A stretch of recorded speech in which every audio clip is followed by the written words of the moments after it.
Episode 3। कहानी अब आगे। मुंबई, दिव्यांश का घर। जैसे ही सारिका की आवाज सबने सुनी, सब एकदम हक्का बक्का हो गए और घबराते हुए एक दूसरे का चेहरा ऐसे देखने लगे जैसे कि उनकी कोई बड़ी चोरी पकड़ी गई हो।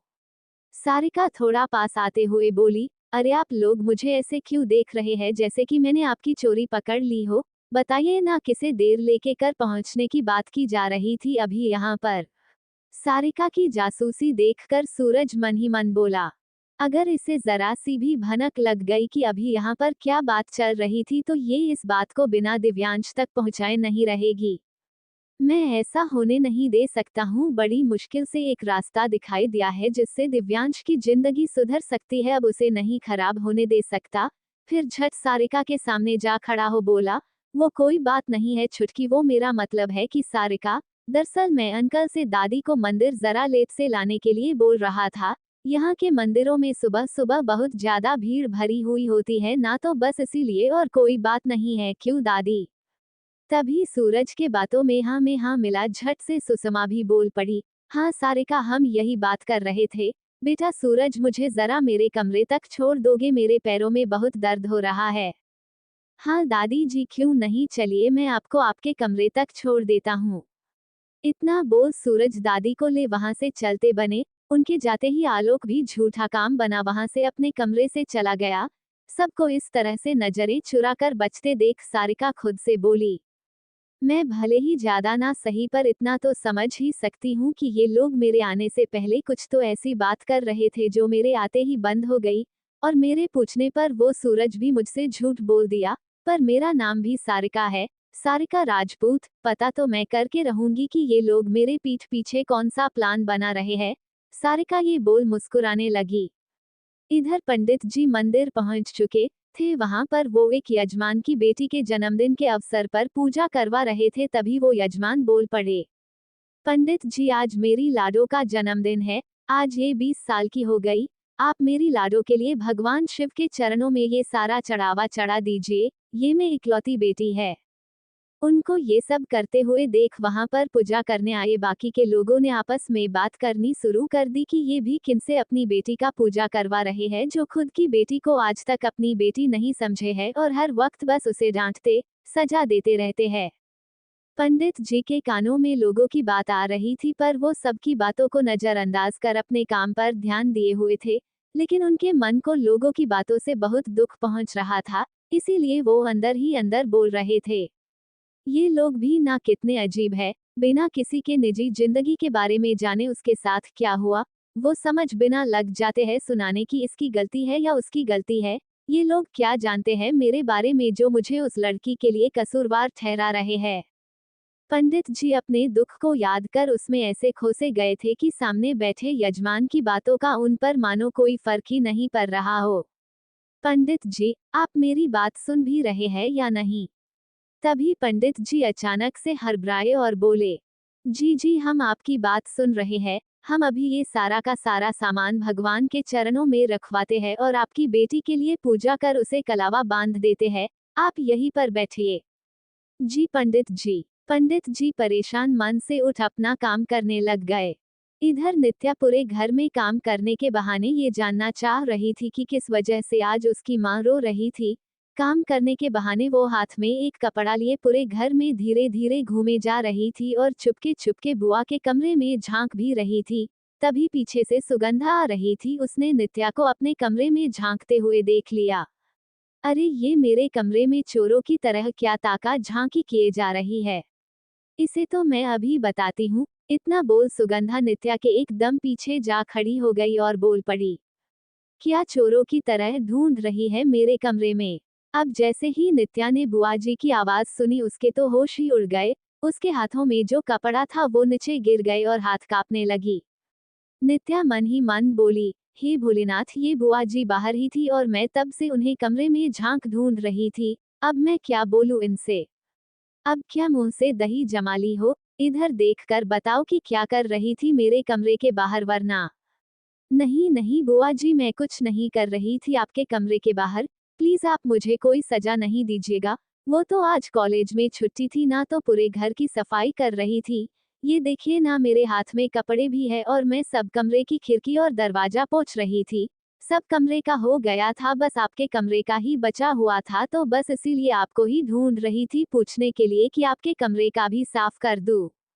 अरे वाह लड़की, आज तो तू काफी अक्ल वाली काम कर रही है। अच्छा ही है, अब तुझे यही सब करना ही है तो जितना जल्दी सीख ले उतना ही अच्छा होगा तेरे लिए ही। वैसे भी अब तो कॉलेज से हमेशा के लिए छुट्टी ही समझो, और जाओ जाकर साफ कर दो जल्दी से। नित्या सर झुकाए नजरें नीची किए बस जी बोल जल्दी से कमरे में चली गई।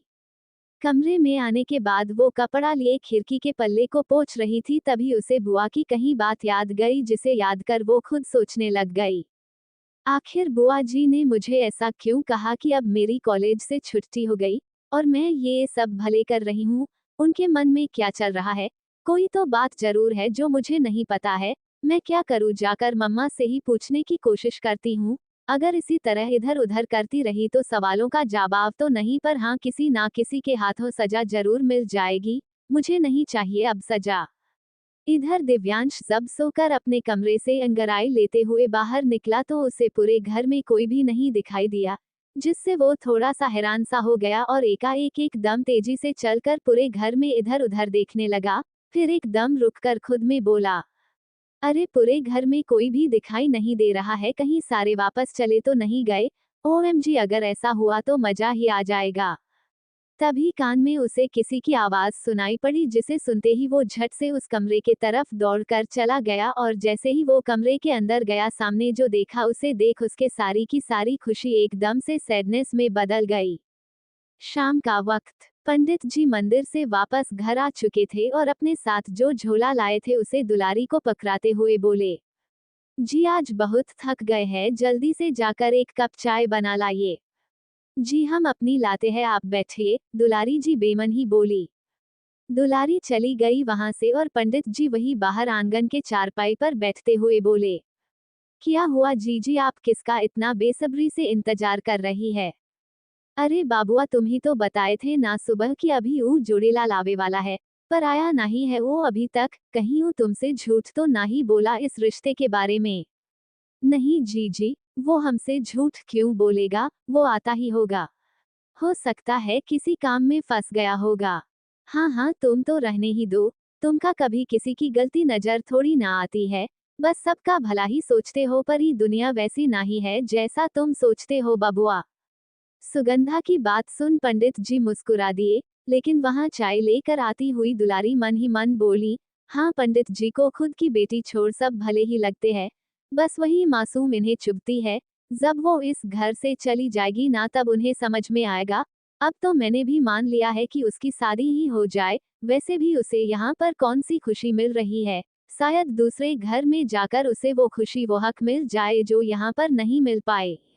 दुलारी हाथ में चाय का कप लिए मन में ये सारी बात सोचे जा रही थी। इस पर सुगंधा की नजर पर गई और जैसे ही उसकी नजर पड़ी वो थोड़ा टोंट मारते हुए बोलती है, अरे ओ बहुरिया, आज ही ना बबुआ को चाय पिलाएगी या फिर चाय देने का इरादा ही नहीं है तुम्हारा? जैसे ही सुगंधा की आवाज दुलारी के कानों में पड़ी वो झट से तेजी से अपने कदम बढ़ा पंडित जी को चाय का कप देते हुए कहती है, नहीं जीजी, ऐसी कोई भी बात नहीं है, मैं वो चाय ला ही रही थी। तभी दरवाजे पर अपने दोनों हाथ जोड़े अनोखे लाला खड़ा होते हुए वहीं से थोड़ी ऊंची आवाज कर बोला, प्रणाम पंडित जी, प्रणाम। उसकी आवाज सुन झट से सारे लोग दरवाजे ले तरफ देखने लगे और उसे देख पंडित जी बोले, अरे अनोखे लाल आ गए तुम, आओ अंदर आ जाओ। उसे देख सुगंधा जी भी बोल पड़ी, अच्छा किया जो तुम आ गए, वरना हमें तो लगा कि तुम आने ही नहीं वाले हो। बबुआ से झूठ बोल दिए होगे तुम। अरे नहीं नहीं माँ जी, हम पंडित जी से कभी झूठ कैसे बोल सकते हैं भला। हम सच में एक बहुत ही अच्छा और ऊंचे घर का रिश्ता लेकर आए हैं अपनी नित्या बेटा के लिए। हाँ हाँ, पहले दिखाओ तो कौन है, कहाँ से है, जरा हम भी तो देखे कि कैसा रिश्ता लाया है तुम उस लकड़ी के लिए। दुलारी जी उत्साह से पूछी, जी वो लोग रहते कहाँ हैं और लड़का क्या करता है? जी पंडिताइन, लड़का कोई एरा गेरा नहीं है, वो एक फिल्म स्टार है। शायद आप लोगों ने उनका नाम भी सुना होगा टीवी सब में, दिव्यांश राजपूत। ये सुनकर दुलारी जी को थोड़ी खुशी तो मिली और वो मुस्कुराते हुए फिर से बोल पड़ी, कहीं आप उस दिव्यांश राजपूत की बात तो नहीं कर रहे हैं ना, जिसे इसी साल बेस्ट एक्टर का अवार्ड मिला था? जाह्नवी ने मुझे बताया था इस बारे में।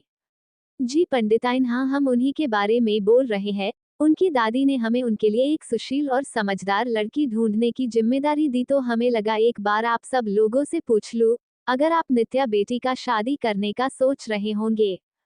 तभी सुगंधा बीच में बोल पड़ी, अरे ओ बहुरिया, आज सुबह तक तो तेरा मुंह ऐसे फुला हुआ था जैसे कि बबुआ ने कोई जुर्म कर दिया हो, और अभी कैसे फुदक फुदक कर सवाल पूछे जा रही है?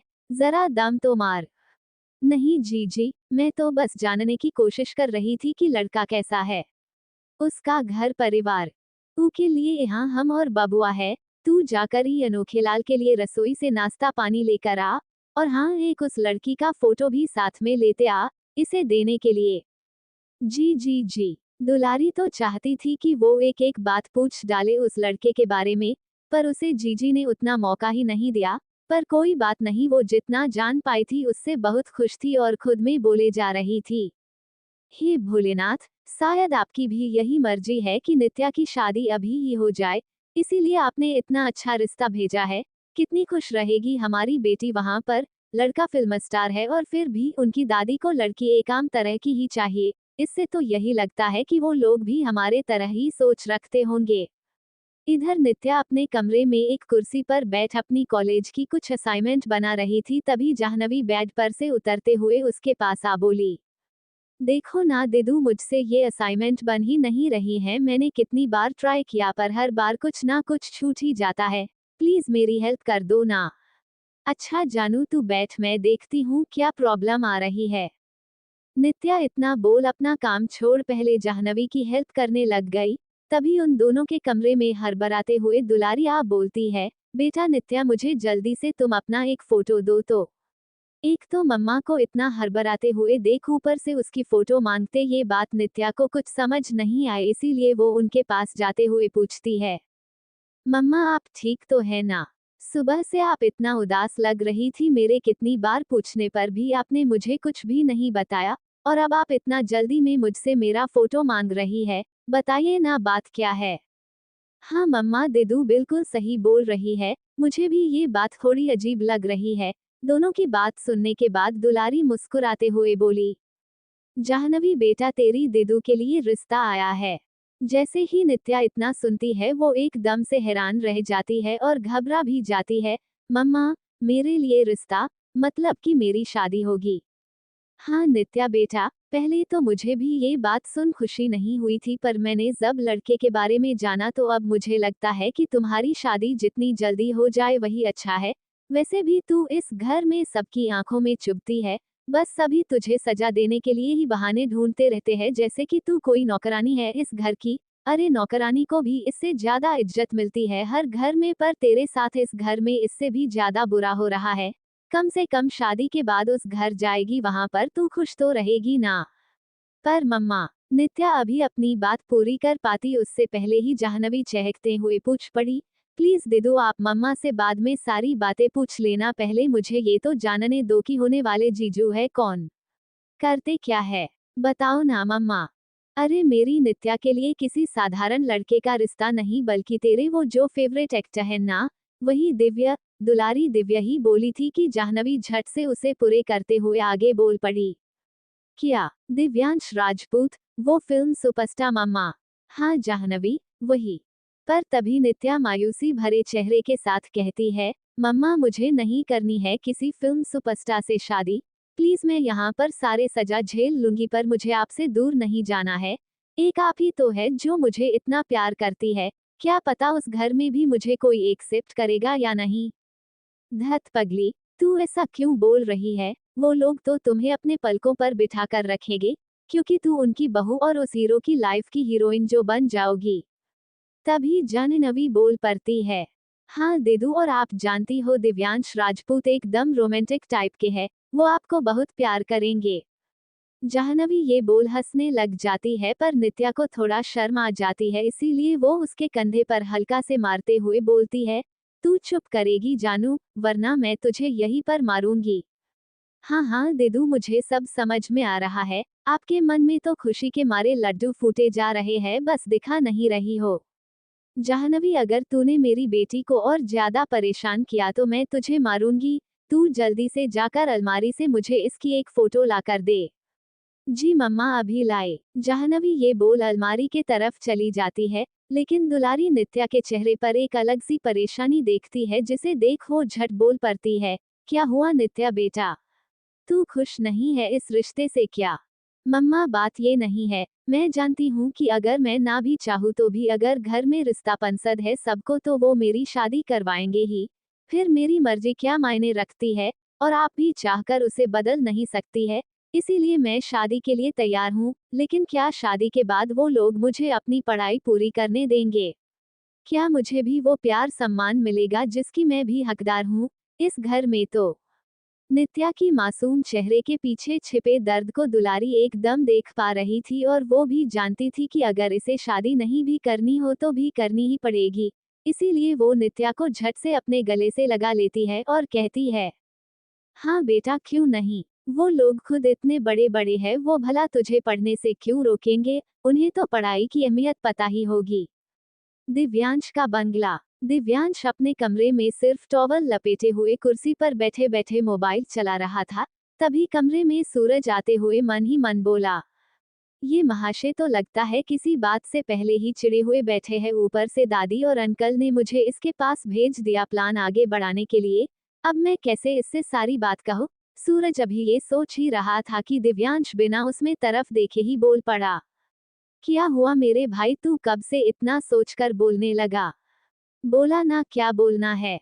दिव्यांश की बात सुनते ही सूरज एकदम हैरान हो गया और झट से बोला, तुझे कैसे पता कि मुझे तुमसे कुछ बात करनी है? सूरज अभी तक दिव्यांश से कुछ नहीं कह पाया था। ये बाहर दरवाजे के मरोखे पर छुप दादी और आलोक दोनों देख रहे थे, और दादी गुस्से में आलोक से बोली, अरे ओ मुन्ना, क्या सूरज दिवू को फंसा पाएगा? इसकी तो उसके पास जाते ही बोलती बंद हो गई। गया था ये उससे बात करने और खुद उससे उसकी प्रॉब्लम पूछने बैठ गया। माँ, आप कुछ देर वेट तो कीजिए, मुझे सूरज पर पूरा भरोसा है, वो किसी ना किसी तरीके से दिव्यांश से सारी बात बोल ही देगा। लेकिन अभी हमें यहाँ से चलना चाहिए, वरना अगर कहीं सारिका ने हमें यहाँ इस तरह देवू के कमरे की छुपकर निगरानी करते हुए देख लिया ना, तो हम सब मुसीबत में फंस जाएंगे। हाँ हाँ मुन्ना, तू ठीक बोल रहा है। इतना बोल आलोक और सुषमा दोनों दिव्यांश के कमरे को छोड़ जल्दी से वहां से जाने के लिए मुड़े। वो अभी मुड़े ही थे कि सामने सारिका को खड़ा देख एकदम दोनों की सिट्टी गुल हो गई। सारिका थोड़ा शक की निगाहों से उन दोनों को देखते हुए पूछी, आप दोनों भैया के कमरे बाहर यूं चोरों की तरह क्या कर रहे हैं? और मुझे देखते ही आप दोनों के चेहरे की रंग क्यों उड़ गई है?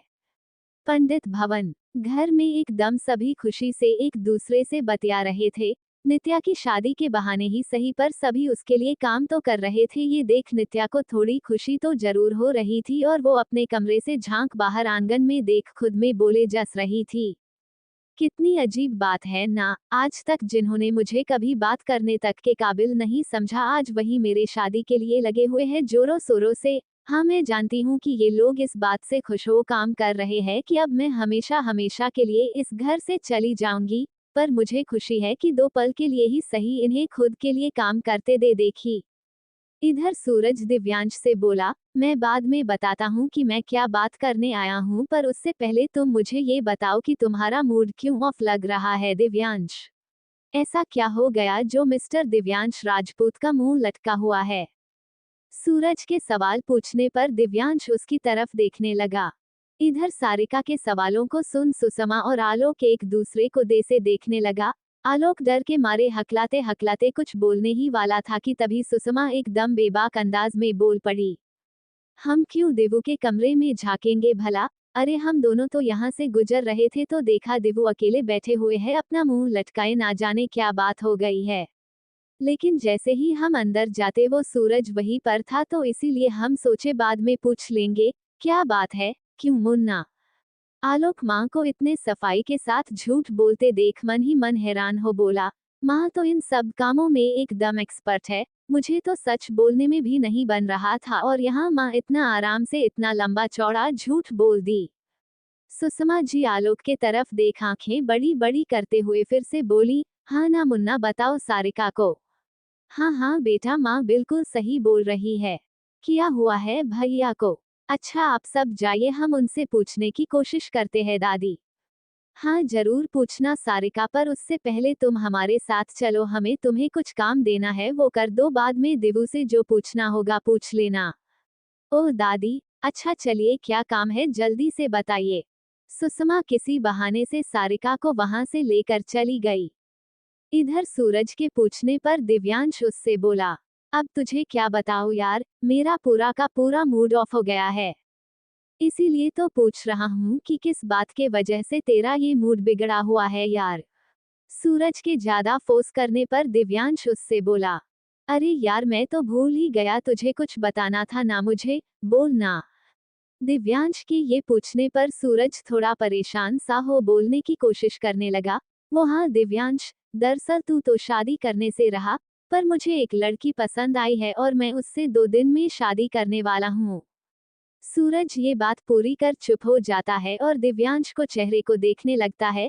उसका चेहरा एकदम से हक्का बक्का सा था और वो बस घूर घूर को सूरज को ही देखे जा रहा था। यार दिव्यांश, तू मुझे इस तरह से क्यों घूर रहा है? सूरज, मैं ये देख रहा हूँ कि अभी जो मेरे सामने खड़ा है वो मेरा ही दोस्त है ना, या फिर कोई और है। अरे तू अपनी शादी के लिए लड़की भी देख ली, उससे शादी भी फाइनल कर ली और मुझे अब जाकर बता रहा है जैसे मैं कोई गेस्ट हूँ। 2 दिन बाद यानी कि 21 तारीख को तेरी शादी है। वाह यार, बहुत अच्छी दोस्ती निभाई है तूने।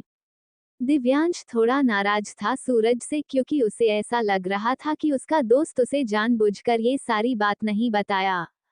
सूरज दिव्यांश को खुद से नाराज देख मन ही मन बोला, उफ, ये भी ना कितना बड़ा नौटंकी है। इसे मेरी शादी से कोई फर्क नहीं पड़ रहा है, बस जानबूझकर दिखा रहा है कि बहुत फर्क पड़ रहा है।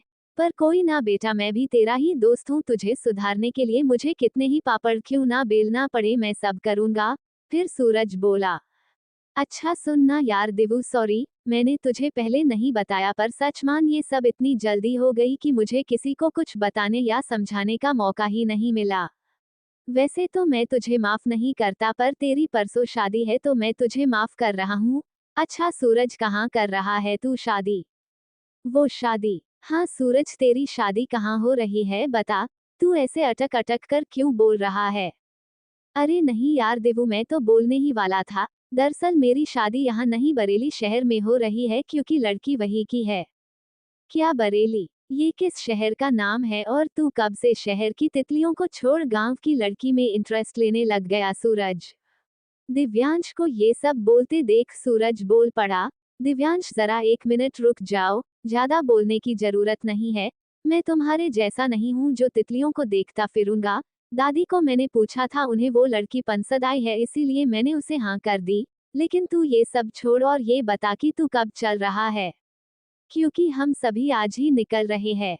जाने की बात सुनते ही दिव्यांश बोल पड़ा, क्या सूरज, तुम एक से एक झटके दिए जा रहा है। पहले शादी और अब जाने की तैयारी, कब का ट्रेन है बोलो? आज ही सुबह 10 बजे का ट्रेन है। अब सूरज, मैं इतना जल्दी तो नहीं निकल सकता हूँ। हाँ तो देवू, कोई बात नहीं, तुम अंकल जी के साथ पीछे से दूसरा ट्रेन पकड़ आ जाना, क्योंकि वो हमारे साथ नहीं आ रहे हैं। ओके तब ठीक है, मैं आता हूँ, पापा के साथ ही तुम लोग निकलो। चलो मैं भी चलकर देख लूँ जरा तुम्हारे बेरेली की शादी। ओके देवू, मैं अभी अपने कमरे में जाता हूँ, मुझे बाकी की सारी तैयारी भी करनी है। सूरज ये बोल जल्दी से कमरे से निकल बाहर आ गया और एक रिलैक्स भरी सांस लेते हुए खुद में बोला, कांड तो परसों होने वाला है, जब इसे पता चलेगा कि शादी किसकी हो रही है। रात का समय, नित्या का घर। नित्या दुलारी के गोद में अपना सर रखी हुई थी और जाह्नवी भी नित्या को पकड़ लेट गई थी। तभी नित्या बड़ी ही मासूम भरी आवाज के साथ दुलारी से एक सवाल की जो उसके मन में बहुत देर से चले जा रही थी। मम्मा, मैं आपसे एक बात पूछूं? नित्या की बात सुन जाह्नवी उसे झट से छेड़ते हुए बोल पड़ी, दिदू होने वाले जीजू के बारे में पूछना है क्या? उनके बारे में अगर पूछना है तो मैं बताती हूँ ना आपको। मम्मा से क्या पूछ रही हो? तभी नित्या जाह्नवी के कंधे पर हल्का सा मारते हुए कहती है, प्लीज जानू, तू अपना मुंह बंद करेगी कुछ देर के लिए? हाँ बोल ना बेटा, क्या बात चल रही है तेरे मन में? दुलारी जी नित्या से प्यार से पूछी। मम्मा, क्या शादी के बाद सब कुछ सच में बदल जाता है? क्या सच में एक इंसान शादी के बाद लड़की प्यार करता है? और कहीं अगर ऐसा ना तो क्या लड़की को तब भी जिंदगी भर उसी के साथ रहना पड़ता है? बेटा नित्या, तू ये सब क्यों सोच रही है? ऐसा कुछ नहीं होगा। और रही बात दिव्यांश जी की, तो देख लेना, शादी के बाद वो तुम्हें इतना प्यार देंगे कि तुम अपने ये जिंदगी को भूल जाओगी। तुम्हें जितने दुख मिले हैं ना, वो अपने प्यार से वो सब भुला देंगे। पर माँ, कहीं उन्हें मैं पसंद ही नहीं आई तो? वो कहाँ एक फिल्म स्टार है और मैं तो एक सिंपल सी लड़की हूँ, वो भला क्यों मुझे समझेंगे? नित्या बेटा, ऐसा कुछ भी नहीं है। शादी एक ऐसा बंधन होता है जिसमें अमीर गरीब, बड़ा छोटा, ऊंच नीच ये सब नहीं देखा जाता है। ये सिर्फ दो इंसानों का मिलन ही नहीं बल्कि दो परिवार को एक कर देता है। और मुझे पूरा यकीन है अपने भगवान पर कि वो अगर ये रिश्ता तुम्हारे लिए भेजे है तो कहीं ना कहीं जरूर तुम दोनों ही एक दूसरे के लिए बने होगे।